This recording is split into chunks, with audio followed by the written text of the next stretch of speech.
समाज में यह भ्रांति फैली हुई है कि पति की मृत्यु के बाद पत्नी का प्रॉपर्टी पर पूरा राइट्स होता है, अर्थात पूरा अधिकार होता है, पर यह सही नहीं है। हिंदू मैरिज एक्ट के अंतर्गत कोई भी व्यक्ति अगर भारत में विवाह करता है और उसकी अगर मृत्यु हो जाती है तो हिंदू उत्तराधिकार अधिनियम के अंतर्गत उस व्यक्ति से उत्पन्न संतानें और उसकी पत्नी उन सब का हक उस पर जाता है, अर्थात वह अपनी पति की जो प्रॉपर्टी होती है उस पर उसके बच्चे के साथ मतलब बराबर का हक प्राप्त होता है। अर्थात यदि कोई व्यक्ति उसके 2 बच्चे हैं और उसकी अगर मृत्यु हो जाती है तो उसकी प्रॉपर्टी पर उन 2 बच्चों और उसकी पत्नी का बराबर का हक होता है, अर्थात उसकी टोटल कुल प्रॉपर्टी पर 1/3 और 1/3 तीनों का राइट्स हो जाता है। नमस्कार दोस्तों, आपका स्वागत है आपके अपने YouTube channel advocate the pathfinder में। मैं एडवोकेट देवाशीष यादव। दोस्तों, जो लोग मेरे चैनल पहली बार विजिट कर रहे हैं, चैनल सब्सक्राइब कर लें और बेल आइकन बटन क्लिक करना भूलें ताकि हमारा अपलोड किया वीडियो आप तक सबसे पहले पहुँचे। दोस्तों, इस चैनल का उद्देश्य आपको न्यायिक प्रक्रियाओं की जानकारी देना है और कानूनी जटिल प्रक्रियाओं को आसान कर आप तक पहुँचाना है।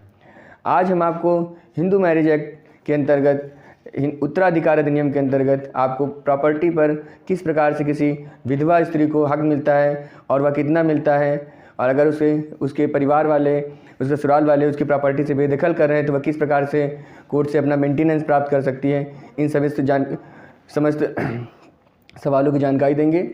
यदि कोई व्यक्ति भारत में हिंदू मैरिज एक्ट के अंतर्गत वह विवाह करता है और विवाह करने के बाद उसकी मृत्यु हो जाती है, तब वह अपनी पत्नी उसकी विधिक उत्तराधिकारी उसकी प्रॉपर्टी हो जाती है, लेकिन उसके द्वारा उत्पन्न हुए बच्चे और पत्नी उन सबका बराबर का उसकी प्रॉपर्टी पर हक होता है। वह उस प्रॉपर्टी को पूरा ओवरटेक नहीं करती है।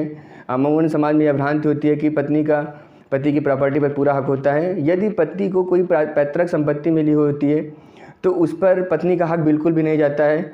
वह पैतृक संपत्ति सर्वप्रथम उसके ससुर के पास जाती है, और अगर ससुर अपनी बहू को घर से निकाल रहा है तो बहू अपने ससुर के प्रति मेंटेनेंस के अंतर्गत अपना भरण पोषण प्राप्त कर सकती है, अर्थात सेक्शन 125 CRPC के अंतर्गत वह मेंटेनेंस के लिए क्लेम कर सकती है और घर की आर्थिक स्थिति के आधार पर उसको कोर्ट गुजारा भत्ता प्रदान करती है। इसके अलावा पति अगर स्वार्जित संपत्ति है और उसके 2 संतानें और पत्नी है, उसकी मृत्यु हो जाती है तो उन संतानों और पत्नी को मिला करके उस प्रॉपर्टी पर 1/3 तीनों का हक हो जाता है, अर्थात पत्नी किसी प्रकार से अपनी पति की द्वारा अर्जित की गई प्रॉपर्टी के पूरा मालकिन नहीं हो पाती है। इस प्रकार से दोस्तों, अगर प्रॉपर्टी लॉ के अंतर्गत आपको कोई भी जानकारी चाहिएगा तो वीडियो को कमेंट बॉक्स में जा करके अपने सवाल पूछ सकते हैं। स्क्रीन दिखने व्हाट्सएप नंबर पर अपने सवाल पूछ सकते हैं। और दोस्तों, चैनल को सब्सक्राइब कर लें ताकि हमारी जानकारी आप तक सबसे पहले पहुँचे। नमस्कार।